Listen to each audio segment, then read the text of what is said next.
Good morning, good afternoon, good evening, wherever you're across this great wide world of ours. I haven't done a video on positive vibes for a while, but I was wrapping up some classes, law classes, and teaching, and I was thinking today about um, over the weekend. And there was a couple of things or late in the week, I should say, Thursday and Friday, that I wanted to accomplish. And one thing I wanted to see is I remember when I was a little kid, and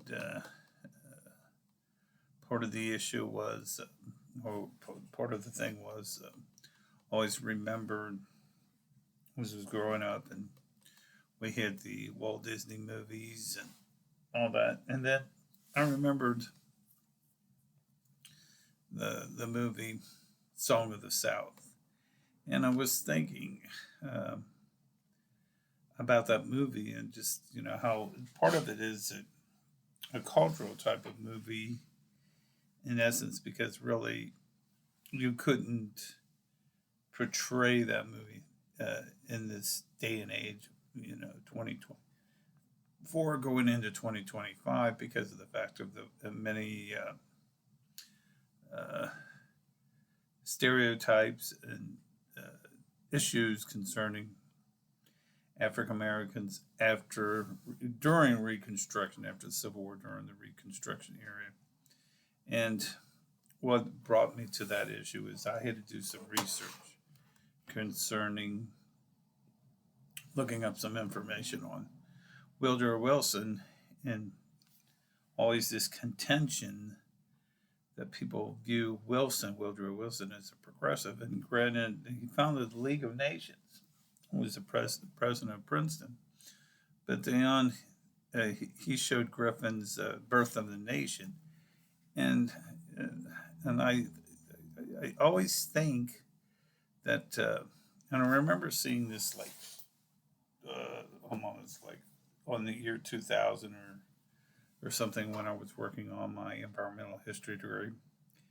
And I recapitulated the movie, The Birth of a Nation.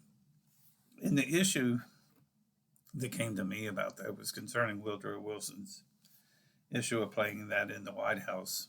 I believe it was, the movie came out in 1915, but he showed it, I believe, in 19, so either 15, 16, or 17. The year doesn't matter.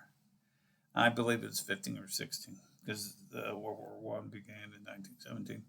But the issue for me was, here's the President of the United States showing a very racial movie, especially again about Reconstruction in the South.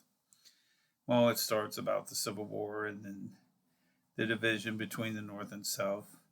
And the big issue with me, when I always hear about the Civil War and etc., the point that I always see is, remember, they they enslaved people, and actually that was free labor. I wouldn't even call it free labor. I would call it more servitude, or the quite word is slavery. But the issue that becomes to me about this is, I was thinking today, what um, people see as not norm, maybe in the 2020s, and may not necessarily 40, 50 years from now look and say, well, what were those people thinking? Or why were they voting the way they were? Or why were they doing things the way they were doing? And that becomes some of the issues that I address too, because I'm reading a book on energy law, and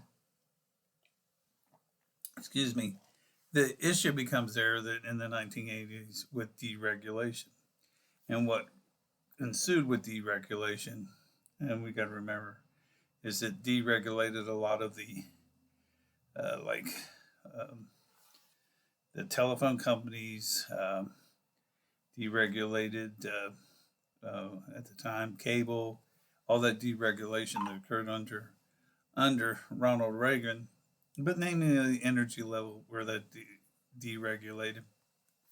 What ensued out of this, the deregulation, was the fact that we get Kenneth Lay developed a company called Enron.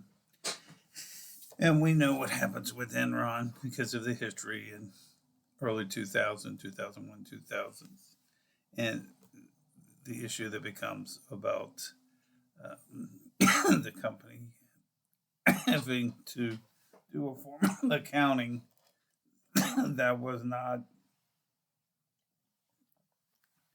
kosher.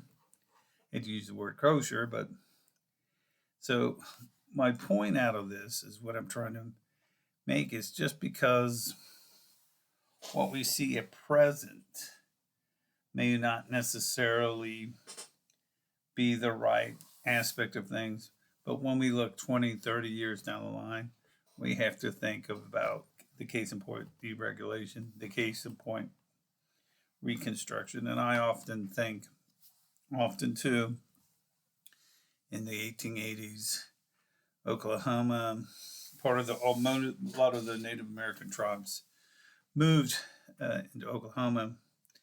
The tribes, especially the eastern part of, applied for statehood, and it was denied to them. Consequently, a couple of years later, 2 or 3 years later, and I'm not quite sure on the dates, the issue becomes they get accepted as statehood, not as an Indian, a Native American nation. I hate using the word Indian, but as a state. And my contention has always been that this was basically part of the hopelessness that occurs with Native Americans, and another issue that becomes an issue concerning what happened in the 18th. And it doesn't mean that people were wrong or astute or misinformed. It was just that present generation, that generation, just didn't think very highly of Native Americans. And we can go back even further to look at the 1800s when Jefferson becomes, believed in 40 acres and a mule in the yeoman class, yet he saw Native Americans as noble savages. So the case in point here is not that we see things in the present, but when we look at things and decide or decipher what goes on with people, we have to look at the issue. Certain issues that, for me, is like the LBGQ, the transgender issues, and those issues that are now at the forefront of the 2020s. And these are issues that maybe we need to address and look at it more into a intellectual level instead of looking at these issues on a knee-jerk reaction, and necessarily not forcing the issue down people, but educating people. And that's the big issue that I think that we need to look at, is educating the people, because in essence what we're talking about is human beings. And this is, I always hate people say, well, this is a democracy. It's not a democracy, it's a republic. And what I mean by republic, it's run by it's run by a Senate, a House, an executive branch, and really it's a congressional branch, a presidential branch, and the executive branch. So in essence, it's a republic. And the reason this was set up, mainly a lot of this was by Madison and Alexander Hamilton, was the fact that at the time is just to consolidate power and create a set of rules and guidelines to follow. And the point I'm trying to make here is, even though we come up with a set of rules and guidelines, sometimes those set of goals and guidelines need to be addressed because of social economic changes within the Republic of the United States. Anyway, these are some food for thoughts. Very kind of intellectual type of conversation. But anyway, thanks. Like and subscribe to my channel.